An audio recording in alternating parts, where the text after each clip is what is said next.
성부와 성자와 성령의 이름으로 말씀드립니다. 한 주간 동안 안녕하셨는지요? 저는 지난 주중 하루 동두천 나눔의 집에서 애니어그램을 강의했습니다. 사실 제게 서울의 북부 지역은 낯선 곳이었습니다. 군 복무 시절 훈련 때문에 동두천을 지나쳐 연천 지역에 여러 번 간 적이 있었고, 또 친한 신부님이 포천 나눔의 집에 근무할 때 그곳에 2번 정도 간 적이 있었습니다.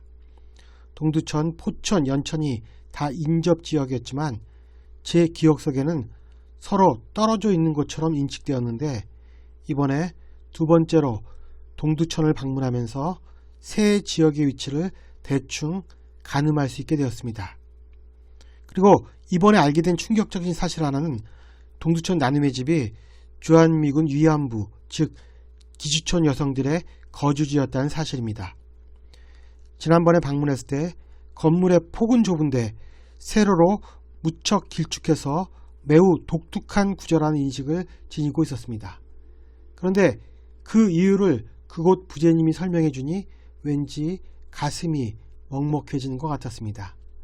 아무쪼록 동두천 나눔의 집 부제님이 올해 사제 서품을 받고 지역 주민들을 더 잘 섬기기를 주님의 이름으로 기원합니다. 오늘 복음에서 예수님은 다음과 같이 말씀하십니다. 나는 참 포도나무요 나의 아버지는 농부이시다. 예수께서 당신을 나는 무엇이다 라고 표현한 것은 요한복음의 두드러진 특징 중에 하나입니다. 히라버로는 에고 에이미라고 표현됩니다. 요한복음 6장 35절과 48절에서는 내가 바로 생명의 빵이다. 8장 12절과 9장 5절에서는 나는 세상의 빛이다 라고 당신을 정의 내리십니다. 10장 7절과 11절에서도 나는 양이 드나드는 문이다. 나는 선한 목자이다 라고 일러주십니다. 이뿐 아니라 11장 25절에서는 나는 부활이요 생명이다. 14장 6절에서는 나는 길이요 진리요 생명이다. 그리고 오늘 복음에서는 당신을 포도나무라고 하셨습니다.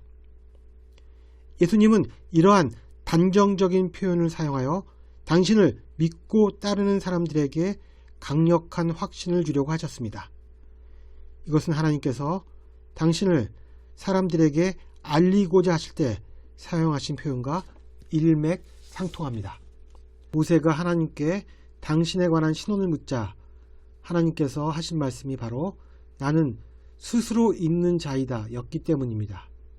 이 말이 의미하는 바는 나는 스스로 있어서 만물의 생성과 소멸을 주관하는 존재라는 뜻입니다. 이제 스스로 있는 자이신 하나님은 요한복음에서 예수님에 의해 포도밭의 농부로 비유되고 당신은 포도나무, 그리고 우리는 가지로 비유됩니다. 포도밭 농부로서 아버지 하나님께서 하시는 일은 2가지입니다. 겨울에는 말라버린 가지를 쳐내고 봄에는 쓸모없이 우짜란 가지들을 솎아내십니다. 이처럼 농부인 아버지 하나님은 예수님 안에서 당신의 일을 적극적으로 수행하시는 존재입니다. 그래서 예수님은 제자들이 많은 열매를 맺게 되면 결국 아버지께서 영광스럽게 되실 것이라 말씀하시는 것입니다.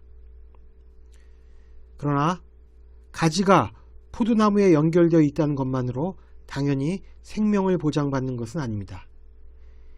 유다의 배반과 베드로의 부인이 그러하듯이 단순히 예수님과 함께 있으면서 그분의 말씀을 받는 것만으로는 충분하지 않습니다.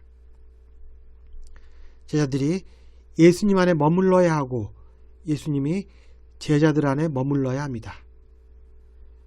서로 간에 상통이 있어야 생명이 오고 갈 수 있는 것입니다. 그리고 이러한 상통의 원리는 성부, 성자, 성령이라는 삼위 안에서 이루어지는 상통에 그 근거를 두고 있습니다. 아버지가 아들 안에 있고 아들이 아버지 안에 있는 모습과 마찬가지로 제자들이 예수님 안에 있고 예수님이 제자들 안에 있어야 한다는 것입니다. 우리는 이러한 구체적인 사례를 일독서인 사도행전을 통해 확인할 수 있습니다. 오늘 일독서인 사도행전에 등장하는 필립보는 우리가 복음서에서 접했던 사도 필립보가 아닙니다. 오늘 사도행전에 등장하는 필립보는 사도행전 6장에서 기독교 최초의 순교자인 스테판과 함께 선택된 7명의 보조자, 교회용어로 말하면 부재 중의 한 명이었습니다. 이들에게 1차적으로 맡겨진 일은 식량 배급에 관한 일이었습니다. 그는 원래 세례 요한의 제자였으나 예수님을 믿게 되었으며 이후 사마리아 지역에서 왕성한 전도 활동을 펼치게 됩니다. 필립보는 사마리아 지역 전도에서 핵심적인 역할을 감당하였습니다. 성령의 임재로 많은 기적을 행했으며 더러운 악령을 쫓아내고 중풍병자들과 불구자들을 고쳤기 때문입니다. 이런 필립보에게 주의 천사가 나타나 사마리아를 떠나 예루살렘에서 가자로 내려가는 남쪽 길로 가라고 명령합니다. 성서에서는 이 길을 버려진 길, 인적이 없는 길이라고 불렀습니다. 사마리아에서 예루살렘으로, 예루살렘에서 가자로 가는 길은 가깝지 않았습니다. 일설에 의하면 100km가 훨씬 넘는 거리였다고 합니다. 게다가 인적마저 없는 길이었습니다. 그런데 필립보는 단지 천사의 말만을 듣고 그 길을 나서게 됩니다.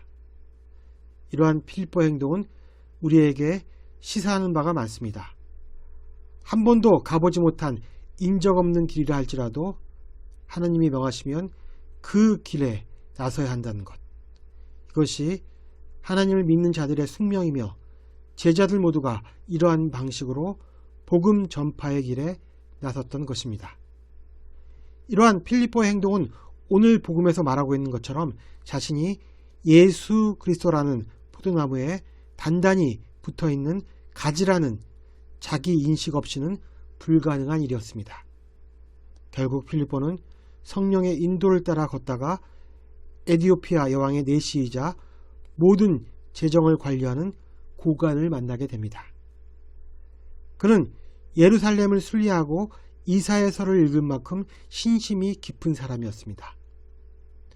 이처럼 믿고자 하는 마음은 간절했지만 안타깝게도 아직 성령이 임하지 않은 내시의 신심은 마치 0점 조준이 잘 되지 않는 총처럼 정확한 목표를 겨냥하기에는 무리가 있었습니다. 이제 정확한 0점 조준을 위해 성령께서 필립보와 내시를 만나게 하십니다. 이것은 내시라는 하나의 포도나무 가지를 예수 그리스도라는 나무에 접붙여 2% 부족한 점을 완벽하게 채우는 행위인 것입니다. 필립보는 성령의 미션대로 내시에게 예수 그리스도에 관한 복음을 전하였으며 물로 세례를 베풀었습니다. 성령의 임재로 인해 접붙여진 가지가 된 내시는 기쁨에 넘쳐 자기 길을 가게 되고 필립보는 다른 가지를 접붙이기 위해 성령의 인도를 따라 길을 떠납니다. 오늘 일독서에서 사도 요한은 사랑의 근원으로서 하나님에 대해 말하고 있습니다.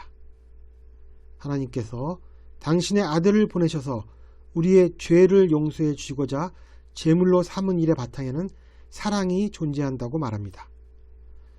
사도 요한은 하나님을 본 사람은 없지만 우리가 서로 사랑한다면 하나님께서는 우리 안에 계시고 또 하나님의 사랑이 우리 안에서 완성된 것이라고 말합니다. 사도 요한은 이러한 사랑이 우리에게 줄 수 있는 가장 큰 힘은 바로 두려움을 없애는 일이라고 했습니다. 두려움은 인류에게 있어서 가장 오래된 감정 중의 하나이며 또한 인류가 가장 강력하게 느끼는 두려움은 미지의 것에 대한 두려움입니다. 영국의 철학자 버틀란트 러셀은 두려움은 미신의 주 근원이자 잔혹성의 여러 근원들 중 하나이기도 하다. 지혜롭게 되는 첫걸음은 두려움을 정복하는 것이라고 말했습니다. 우리가 알지 못한다는 두려움을 극복하기 위해 가장 먼저 해야 할 일은 하나님을 아는 일입니다. 하나님이 우리를 존재하게 하시는 포도밭의 농부와 같은 존재라는 사실을 알아야 합니다. 또한 우리가 예수 그리스도라는 포도나무에 달려있는 가지와도 같은 존재라는 인식이 따라야 합니다. 그리고 가지인 내가 제대로 된 생명을 누리기 위해서는 포도나무에 잘 붙어 있어야 하는 사실도 깨달아야 합니다. 마지막으로 농부가 포도나무를 키우고 포도나무가 가지를 자신에게 지탱시키는 힘의 바탕에 흐르는 마음이 바로 사랑이라는 사실을 느껴야 합니다. 나무에 든든하게 붙어있는 가지는 두려움이 없습니다. 그런 가지라면 필립보가 성령의 인도대로 아무 조건 없이 길을 떠났듯이 나무가 뻗으라는 곳으로 가지를 향하게 할 것입니다. 이미 하나님과의 사랑으로 하나가 된 예수님은 요한복음 16장에서 이렇게 말씀하십니다. 너희가 세상에서 고난을 당하겠지만 용기를 내어라. 내가 세상을 이겼다. 두려워 말라. 내가 세상을 이겼다. 세상을 이기는 방법, 그것은 우리가 예수 그리스도와 사랑에 의해 나무와 가지로서 굳게 결합되어 있다는 사실을 확신하는 것입니다. 이러한 확신을 가질 수 있는 우리가 되기를 주님의 이름으로 기원합니다. 성부와 성자와 성령의 이름으로 말씀드렸습니다. 아멘.